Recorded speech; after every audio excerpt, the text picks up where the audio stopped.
Welcome, y'all, to the Seeds Storyteller Series with my dear soul sister, Jeannine. Thank you for joining us. I'm so excited to be here. Thank you for having me. Where are you coming to us from, sister? I live in a beautiful place called the Teton Valley of Idaho, and it is stunningly gorgeous. Mountain air, lots of sun, still snow on the ground. Some people may not like that, but to me, beautiful. Right. Well,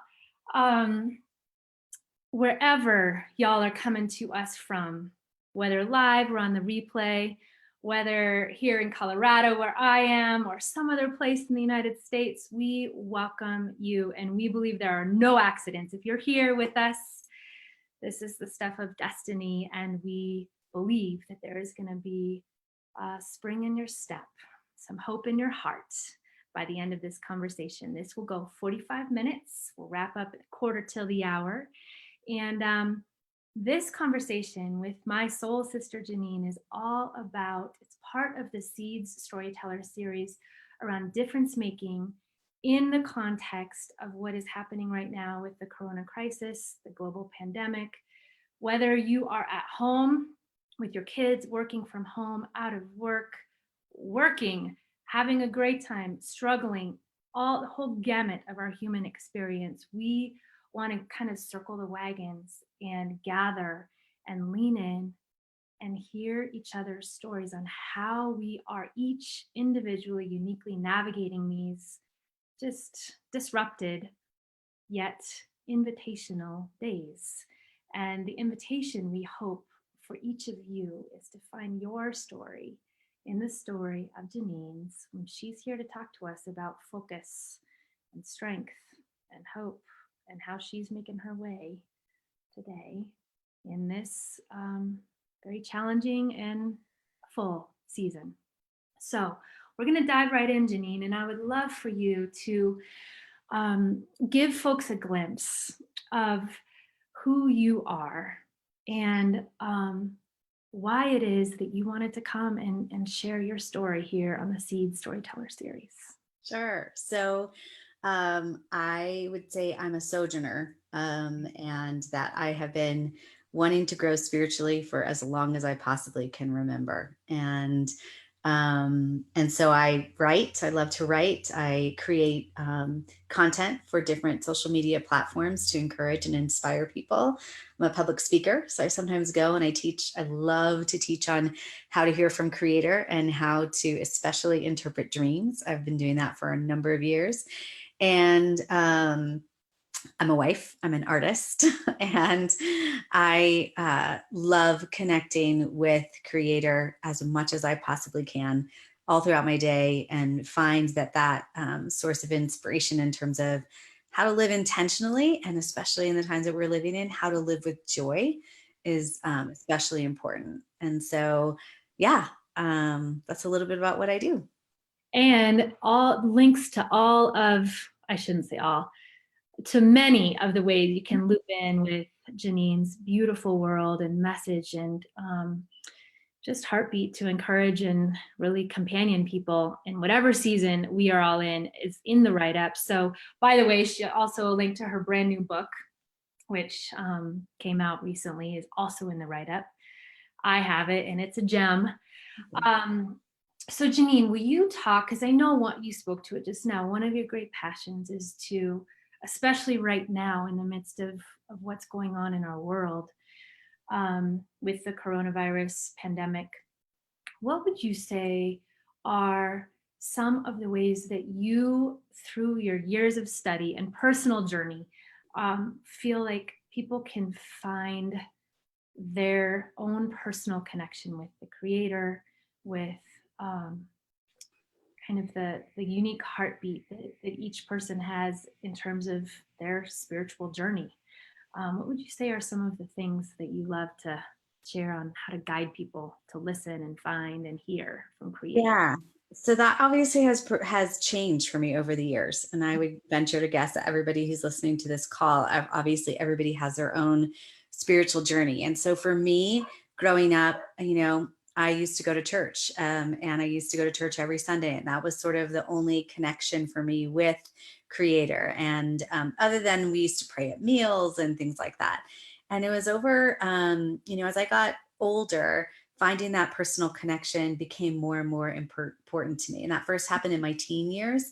But I would say that when it really became um, more powerful and more exciting, more adventurous, more joyful, was when I started learning how to hear from Creator. Like that was when it was like, oh my gosh, this isn't really about what other people tell me about how to Right. live spiritually. I actually can have a connection with the spirit of Creator myself. And Mm. I can sense and I can move and I can, have my life be led in a way that's very personal in terms of my own journey, rather than other people forming it for me. And so that's what I love doing for people, is helping them learn how to hear. So what are a few um, ways that you have seen that people can, amidst different ways to connect with or different names for Creator, um, what are some ways that you have found that you love to teach people about how to hear and how to connect with Creator? Yeah. So I like to share when I do different seminars about the different senses that we have. And Mm. I believe that we've been given not just physical senses, but we've been given internal senses. Mm. And so, I'd venture to guess, for people who are on a spiritual journey who are listening to this call, that they recognize, it's about connecting to who we are inside with that greater source. It Yeah. isn't just about the physical, right? And so what I found is that in helping people understand like the internal being that we were given and created with, that we can start to open ourselves up. And so for me, one of the ways that I have sensed Creator, heard Creator all of my life, even before I had a super close personal connection, was through dreams. And I remember I would have a dream and I would come downstairs, and I was little, and I would tell my mom, I had this dream and I think God's trying to tell me something. And I would tell her the dream and I would tell her what I thought it meant.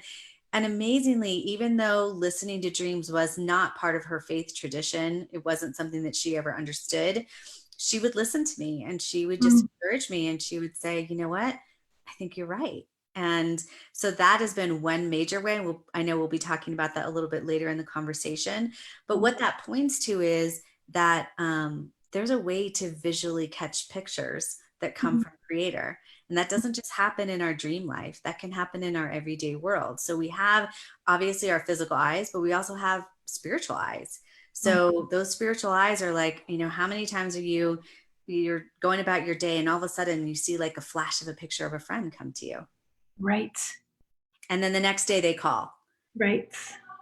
There's something about what you were catching in the spirit about that person. And so I've learned when things like that come to the eyes of my heart, that's when I need to press in and listen to Creator. Because Mm. if we do that, we're obviously being prepared in that moment for the call that's going to happen the next day. So I've noticed when I lean into that, I'm much more prepared to be of service, to be the hands of love to my friend, or, the voice of wisdom, or whatever is needed, rather than all of a sudden being quote unquote caught off guard the next day or a few days later. Right. Right. That's There's awesome. the eyes of our heart. There's also like the ears of our heart. And Mm. so one way I like to think about this is, when you have those inner kind of maybe knowings, or an inner voice almost tell you like, pay attention to this, or some people call it intuition, or some people call it, I have a sense, but it's almost like a still small voice inside of you that is different than your own thoughts. And those are the ears of our heart, and we can hear stuff that may seem like it's our voice, but actually is the voice of Creator. you know we can also hear, and like reading in between the lines. So I would think, like, Mm. I would venture to guess, you as a mom, you're listening to your kids, they're telling you about your day, but you're trying to listen to not just what they're saying, you're trying to listen to like what's in between the lines of what they're saying. Right. You're listening with your spirit, Right. right? You're listening with your heart. So we've been given that sense as well. And so for me, like I like to pray a blessing over the eyes and ears of my heart that I will catch the spiritual messages that are coming to me. And then I also think our thought life, we have this inner mind. And, one of my, I, my spiritual path right now is trying my best to be a follower of Jesus. I don't, claim to be the best one or whatever. But, one of the things I love about Mary, his mother, is that there's this really precious part about her story where it just says she like ponders and meditates about what's happening to her. And that inner mind is like I believe that we have the opportunity for our thoughts to not just be our thoughts, but like to open ourselves up to, oh, I want to catch the thoughts of creator at the same time, and catch like the mingling of those thoughts within my thought life, and be able to sense sometimes like that higher logic that's not really, it's not our logic, right? But it's like those thoughts that kind of speak, that are higher than our thoughts, and beautiful and full of love and light and wisdom and grace. Yeah. And I have two more, but I want to give you a chance to I don't want to just teach. So I want to give you a chance Oh, to respond. awesome. Here's how I'm going to respond. Will you go into your two more? My kids are home studying from home, and I'm hearing one of their voices. So I'm going to go shut the door, and you're going to go into your next point. Okay. Cool. Cool. So I also, know that we have like this, we all have the ability to choose. We have this thing called our will, and we get to decide every day, as we go about our day, what we're going to do and what we want to choose. And so I believe that inner part of our being can be sensitive to creator, and that we have this, there's things that we get to do that are part of bringing like light and love from heaven out into our world. And so, and this goes to like the big things, like things that we create and want to put out in the world. Like, you mentioned I just wrote a book, like, okay, that's a big deal. But also too, like dealing with my husband. And I Yep. say dealing because sometimes I am definitely a reflection of light and love, and sometimes I am not.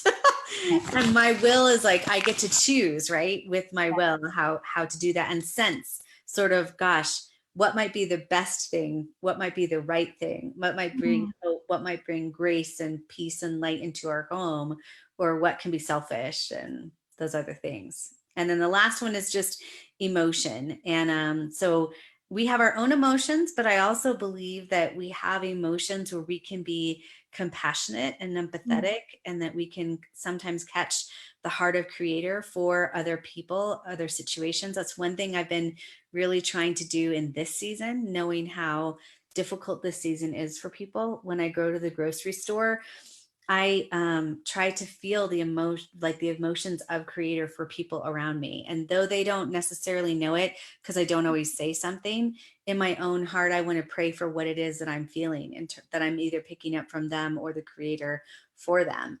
And so I just acknowledge that not every emotion I experience is mine. Some of the emotions I experience are from creator in a way that, expresses or helps me to sense that great love and that great kind of all unconditional embrace that we get to be held in.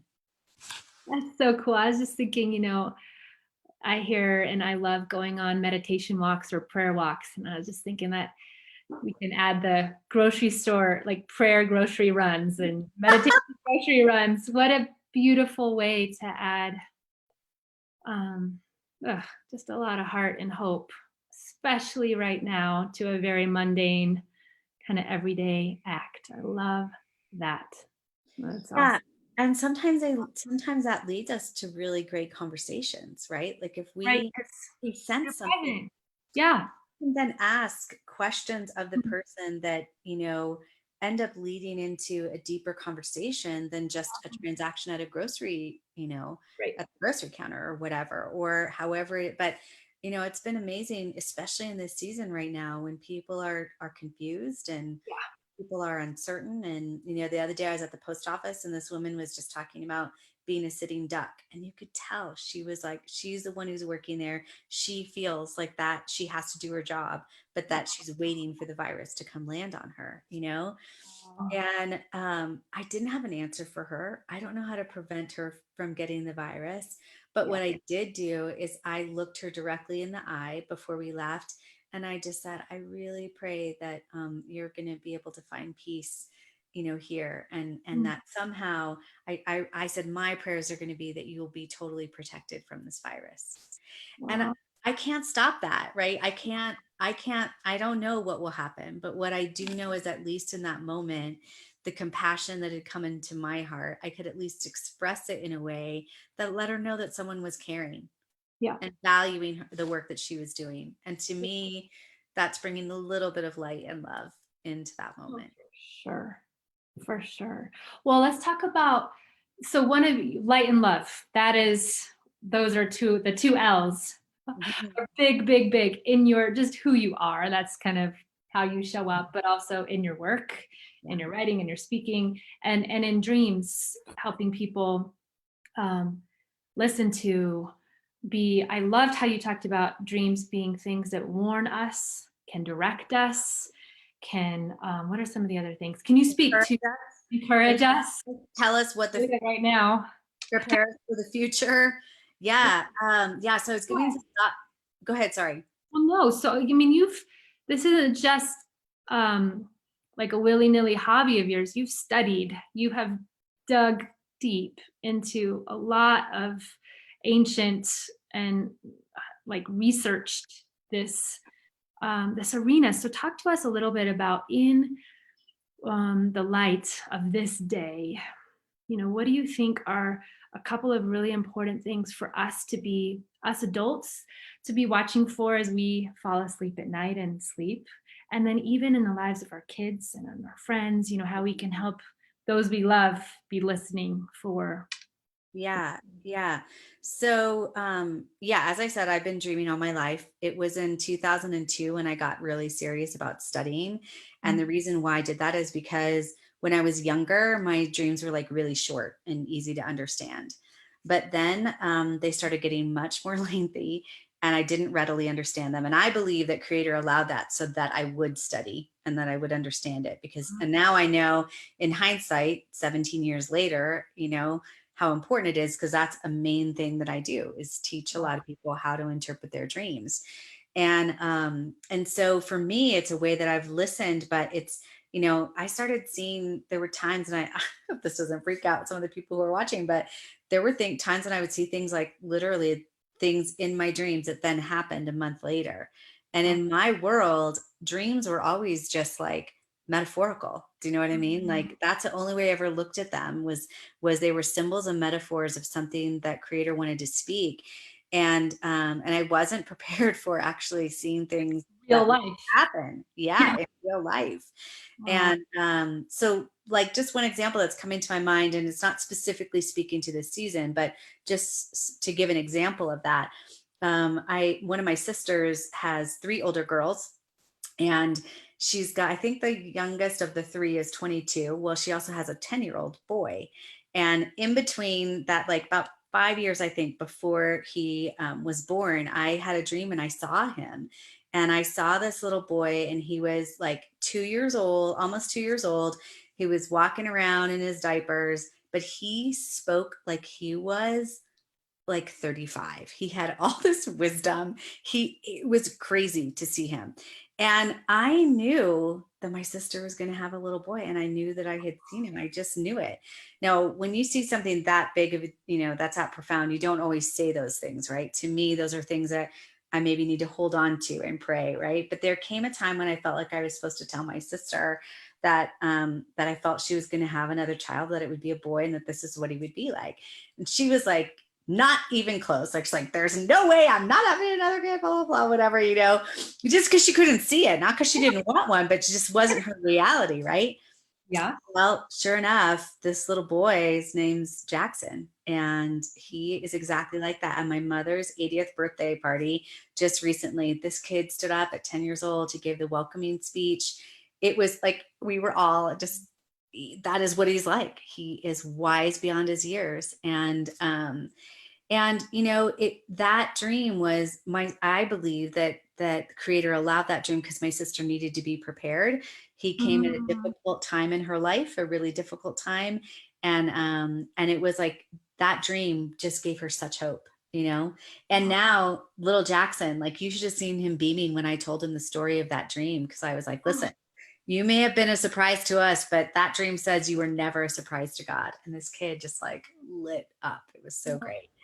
So now just kind of speaking to the virus and what's going on, a couple years ago, my husband started having some dreams and just kind of different, not just dreams, but also picking up on some of the other ways that creator speaks that I just spoke to a minute ago. And he's been hearing and sensing how to prepare financially.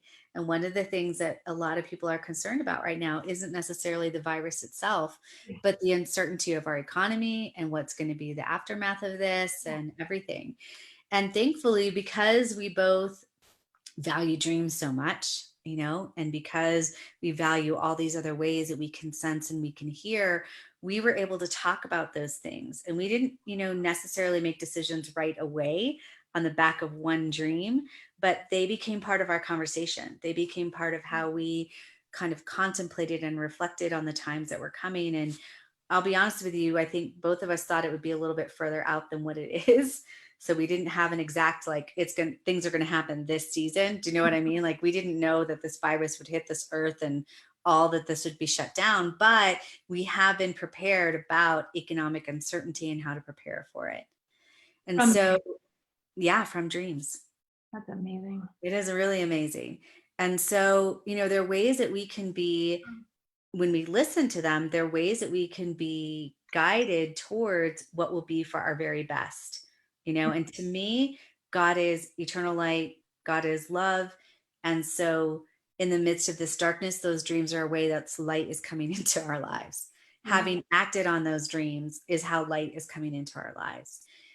Feeling held in unconditional love at having been prepared for this moment, that's come through dreams for us. And it's not the only way that creator speaks, but it is a significant way.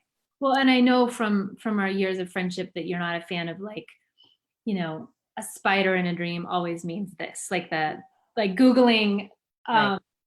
I had a dream Yeah. about a tidal wave or whatever. I don't know, all the things that are Yeah. available online.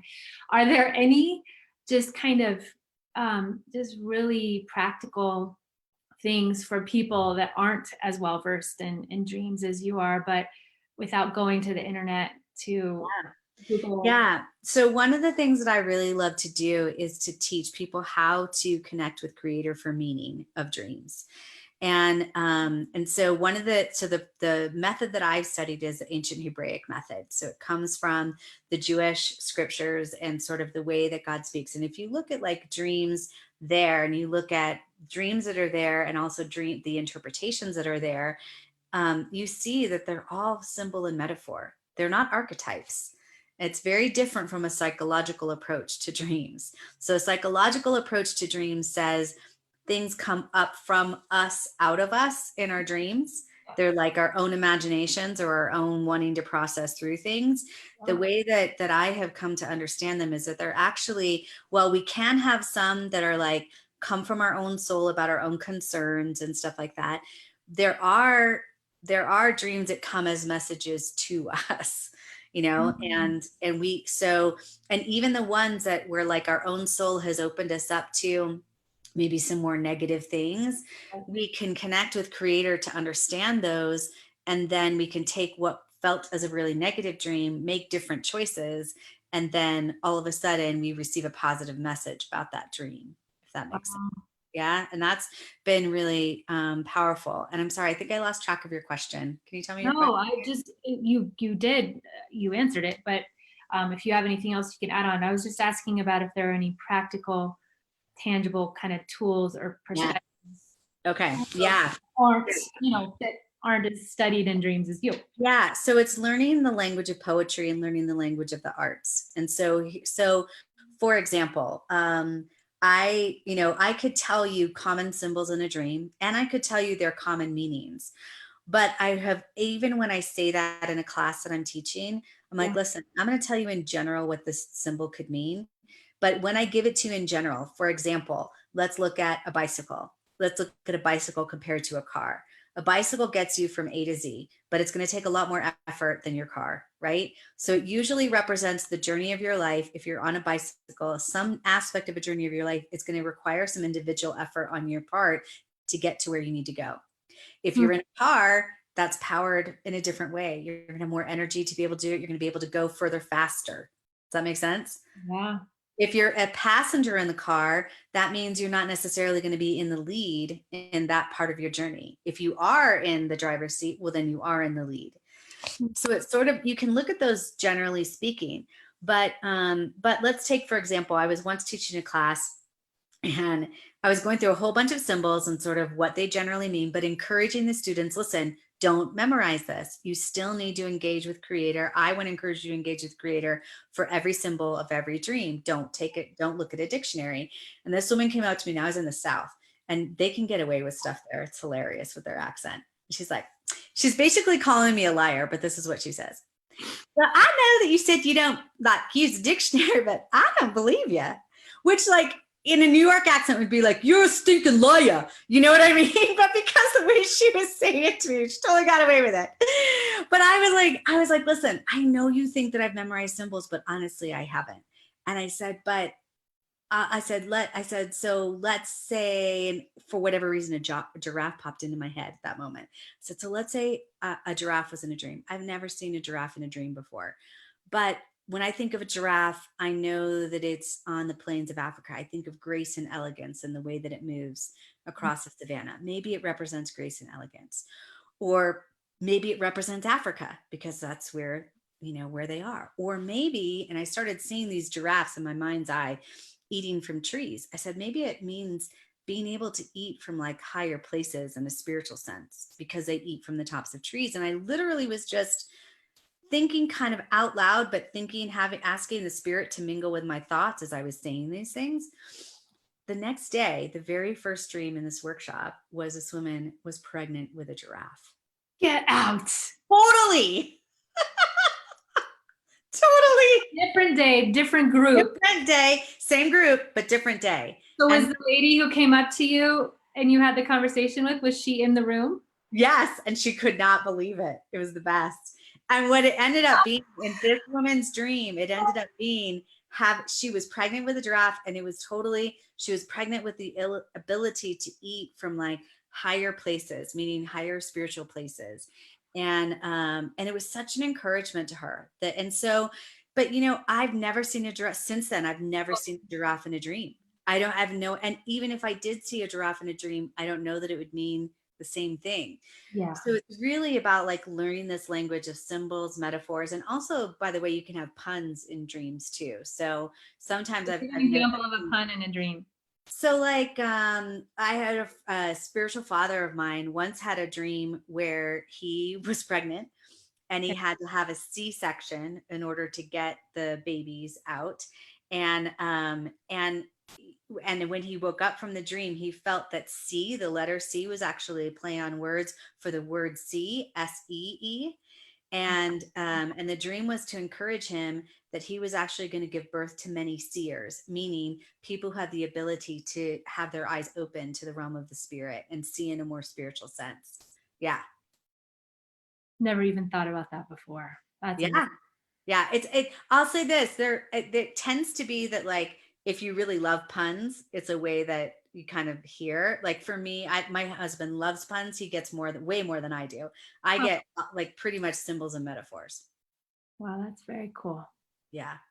So to this very tangible kind of way to connect with people and help guide us as you do into seeing, hearing, connecting with, listening to the creator. What I know, one of the other things you love to do is really help people to embrace and cultivate who they are uniquely, like kind of the unique one of a kind gift that each one of us has. Yeah. What would you say, again, really keeping it to what your what the pulse is that you're getting on what's going on around the United States and around the world, given the pandemic ripples right now. What are you noticing, and what do you really want to speak to around this, unique, one of a kind gift Yeah. that people have? Yeah. So, kind of for me, so the philosophy underneath that is that every single one of us has not only a unique, like, physical DNA, but Mm. that we have a unique spiritual DNA. And that spiritual DNA are sort of like what has been put inside of us that we love to do, that we're good at doing, that we enjoy giving to the world. And that can be a lot of different things, Yeah. right? A lot of different things. But I have been really trying through kind of the stuff that I do on YouTube and Instagram, encouraging people towards thinking that way. So, for example, for me, I love to sing. I've sung for a long time, and when all of this was starting, and you could feel fear, kind of rising, I started thinking about how I used to sing all of my nieces and nephews when they were little babies, when I would sing them to sleep. And so one day I just decided, you know what, I'm just going to record a few songs in my phone. And so I recorded a few songs in my phone, and I sent them to my family. And every single one of them, like sorry, I'm going to cry, within like 5 minutes was like, you have no idea how much I needed that. Thank you so much. And how at different moments of when they've hit anxiety, they've been able to go back to that. One niece in particular was going through a really difficult time unrelated to the coronavirus. And she texted me later and said, honestly, I think that that's the reason why you sent me that song, was so that I could be able to go through what I'm going through now. She goes, because listening to that song is the only thing that's brought me any peace in the middle of all of this. And so I had done that just for my family, but then the next day, like I'd now done this, like literally everything I've done on YouTube and Instagram has been all since the virus hit. And I'd been thinking possibly like about doing stuff, Yeah. but literally like the day after I sent that to my family, in the morning time, and in the morning, we have these things called twilight times. Twilight times are like basically when you're in between that state, like between sleep and awake, and you're like super sensitive spiritually. And so when you're going to sleep, you have one. When you're coming awake, you have one. So when I was coming up from out of sleep, I just had a flash of a picture of me singing into my camera, and Mm. and singing over people, not just my family, but letting more people see it. And there was a specific song that I even saw. And so because I because I love so much that sensing and feeling that inspiration in those moments, and because of the eyes of my heart were seeing that, I was like, well, I'm just going to do it. And I didn't even think about it. Ever done a YouTube video, never done anything on Instagram. I had an Instagram account that was dormant, nothing. So I go out, I record this song. That song has over 1,000 views on it just in a few weeks. And the comments that I've gotten back on it have been extraordinary. And I'm not saying that, please, for those of you listening, I'm not saying that to tout that song. I'm saying that testimony to encourage you to release to the world what you're meant to release, So we've all been given like these, and I think it's really important that we don't think of the word gifts as, oh, I'm gifted, because unfortunately in our culture, that word gifted only means a certain segment of the population. And that is not what I'm talking about at Right. all. I'm talking about every single person Yep. having these amazing things to offer the world, which you do so well, Sarah, to stir up inside of people. And so for me, it's sort of, asking like the questions: what do I do well? What do I enjoy doing? What do I hear other people encouraging me that I do well or that they love about me? And what ways do I bring like life and hope to others? And whatever it is, maybe that's cooking, maybe it's writing poetry, maybe it's writing songs, maybe it's doing what you're doing, leading these conversations. And there's so many different things, but spending time reflecting on that, and then sort of recognizing that too, like that those are gifts, and that we have the choice as to whether or not we'll give them to the world. And that may be to our family, that may be to our neighborhood, that may be to our grocery store workers. That may be on a larger scale. It's different for everybody. But however, whatever our sphere of influence is, I Mm. believe that we're made to reflect light and love within that sphere of influence. Wow, that's amazing. I love that. Um, so I want to talk just briefly about something, one of your life jams that I just think is so beautiful and so important again right now is this passion you have around focus. Yeah. And what you focus on grows. Mm-hmm.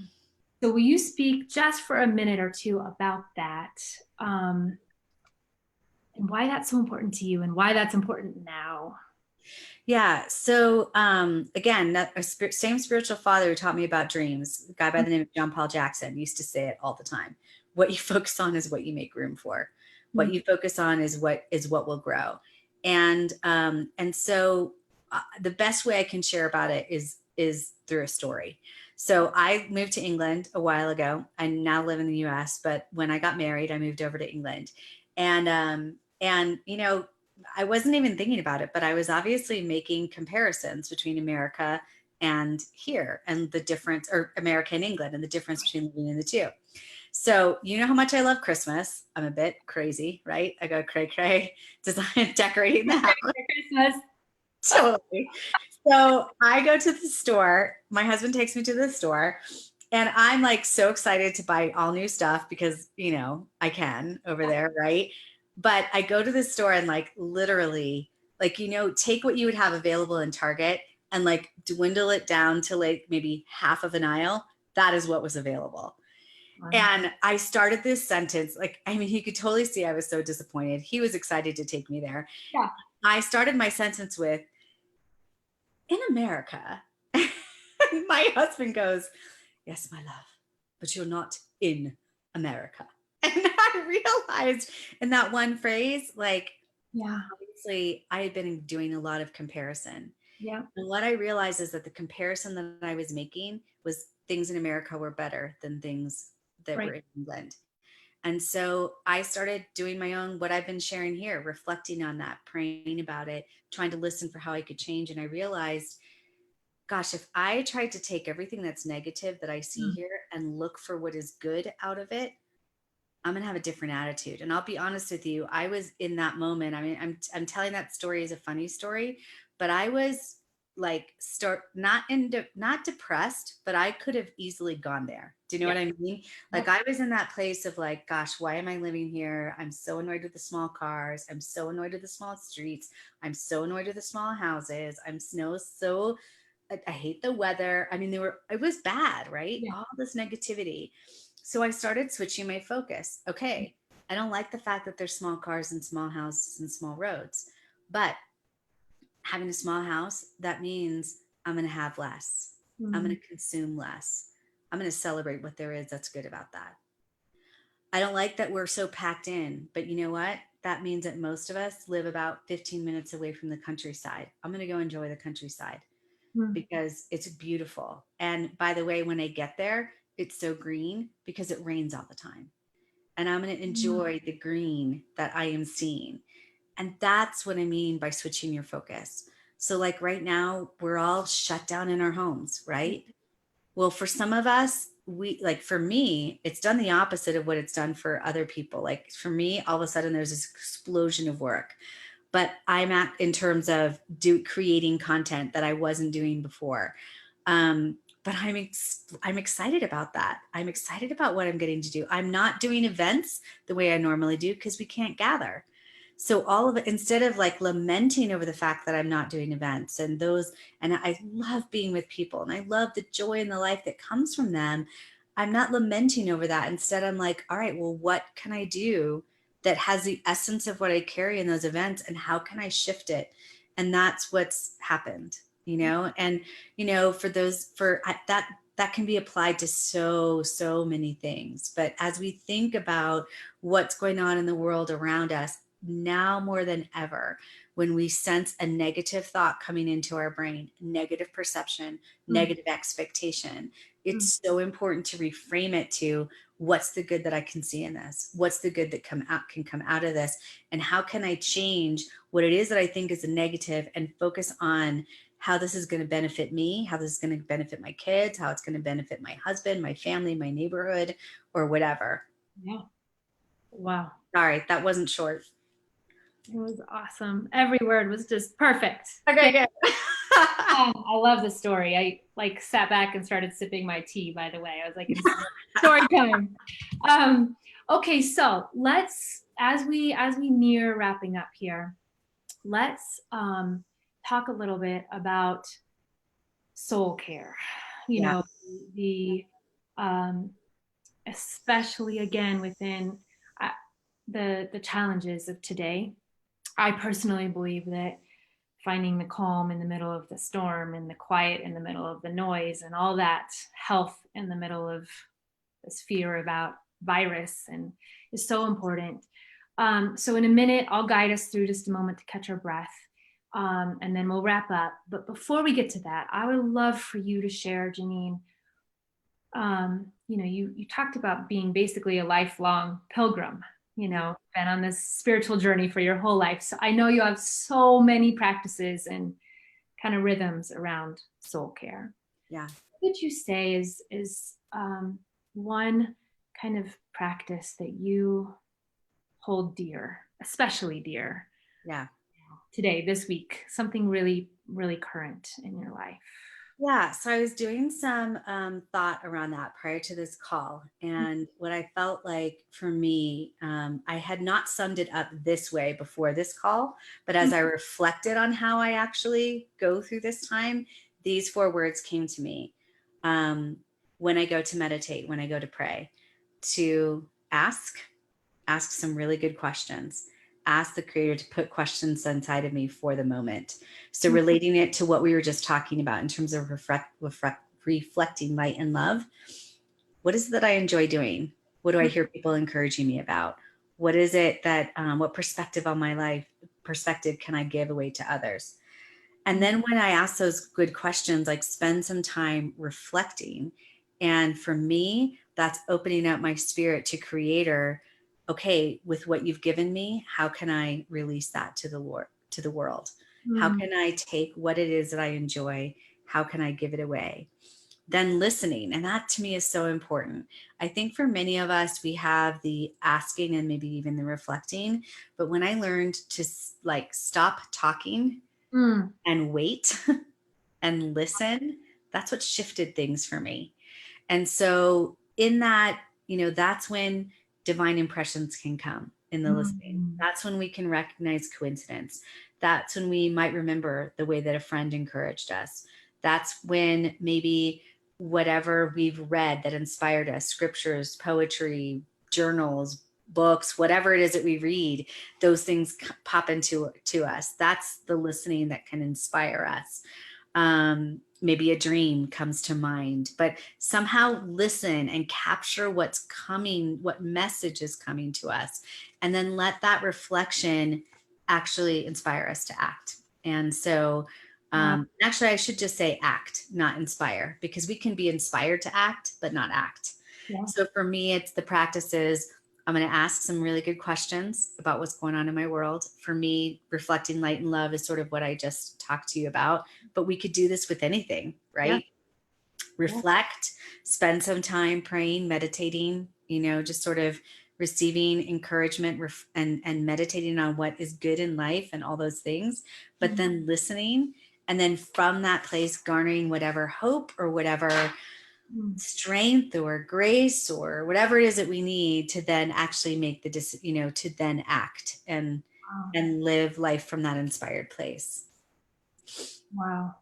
Ask, reflect, listen, act. Yes. Holy, that is awesome. Just kind of distilled that this morning, did you say? Yeah, but I mean, thank you. I mean, I was really wanting to prepare very intentionally for our time. Yeah. And I realized when you, with the questions that you laid out, it was like, gosh, I don't think I've ever like synthesized, do you know what I mean? Like that encouragement, but But that is my practice. That's how I try to wake up in the morning. It's also how I try to live throughout my day, because what I'm talking about could be a 45-minute meditation, but it also can be in the grocery store. What is, I mean, right. what is Which this part of person? everyday life. What Yes. is what does this person need? And listening and watching and letting things come to my heart, and and that can happen in a minute, it can happen in 3 minutes, it can happen, or it can be a longer practice of Mm, spending time in the presence of Creator. So I love it. Thank you. I'm yeah. gonna, I'm gonna sit with that. That's beautiful. Well, let's do this. We'll go till about 10 till the hour instead of quarter till the hour. So for those that can stay 5 more minutes with us, we're gonna just one thing that Jeannine and I love to do is talk about these things and then just have a moment to practice them. Yeah. I believe there's something so amazing to practicing them together. So for those that love closing their eyes and taking a deep breath, this is going to be awesome. For those that this is a little bit on the edge, we got you. It's going to last like 30 seconds. You can do it. Okay. Stick with us. But I just want to invite everyone to take a moment. And if you're comfortable and if you're not driving, close your eyes. Just gently close your eyes. And I just kicked off my slippers. But feel your feet in your shoes, or if you're barefoot, feel your feet on the ground. Just imagine some roots coming out of them, just that sense of grounded, rooted. Here we are together. What a blessing, what a gift to be in quarantine, many of us, and yet to be together, not going it alone. And I just invite you to take a couple deep breaths, as deep as you possibly can on the inhale, and exhaling every drop, every drip drop of air in you. And I invite you, when we end this, if you have a few minutes, to come back here and go with Jeannine's 4 words. As you are breathing, ask for what you need. Take a moment to reflect what's capturing your attention. Take a moment to listen, to just be still. And then coming out of it, notice if there's one thing to act on from this place of soulful pause, the calm in the storm.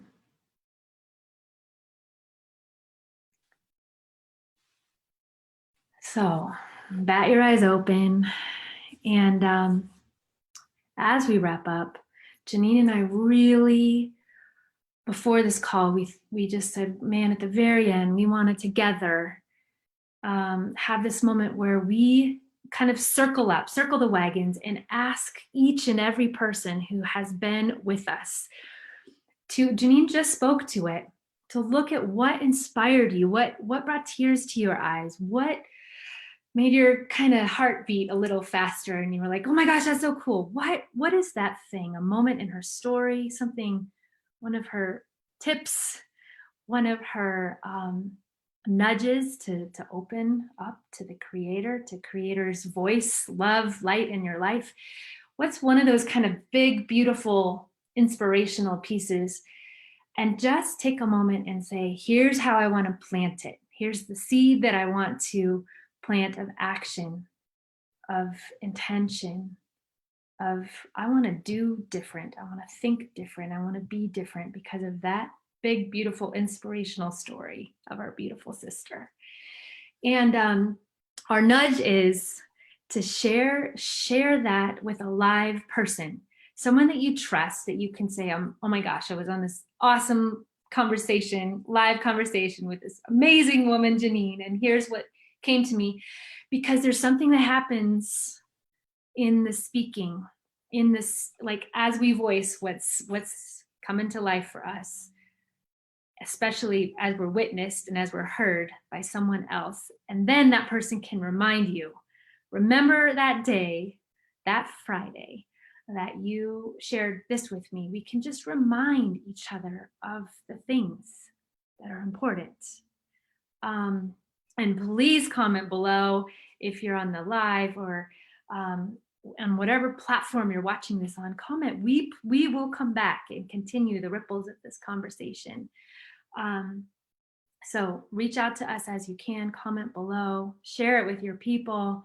Let's keep the ripples of beautiful, life-giving stories going, because dang, we need it today. So before we wrap up, Jeannine, I would love for you to share one last seed of a Jeannine story, or just something on your heart that you'd love to leave us with before we go into our weekends. Yeah, I just want to really encourage everybody that you were created in a way that is completely 100% unique.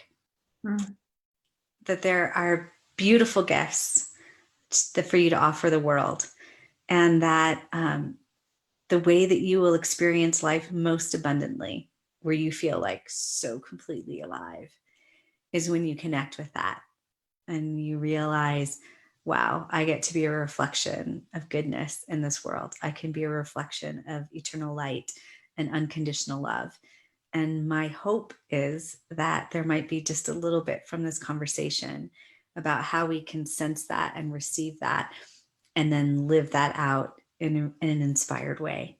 And that's what I really bless all of you guys with, to know how perfectly, amazingly, wonderfully, fearfully you're made. Wow, thank you. I feel it, and I thank you for the reminder of it, and how different, how much more connected would our world be if we all claimed that and lived it, and then looked for it and encouraged it in the lives of our kids, our spouses, our coworkers, our neighbors. So let's do it. Like, why not? Let's do it. Yeah. And when those little niggles come in the way, those thoughts that speak against it, to remember what we focus on is what we make room for. We can let those go so that we can refocus. Yes. Thank you, sister. I love you. This is amazing. And to all of y'all watching, man, Jeannine and I, just together, we want to say how much you are loved. Yeah. How much you belong. And may we claim and proclaim that we belong to each other. And not just in an inspired way, but in a, like, how does that look? How do we act? How do we speak? How do we be out of that place of belonging and belonging to each other? And may we stand tall and light up the world together. Love you guys. Blessings on the rest of your day, and reach out. Let's stay connected. Bye. Peace.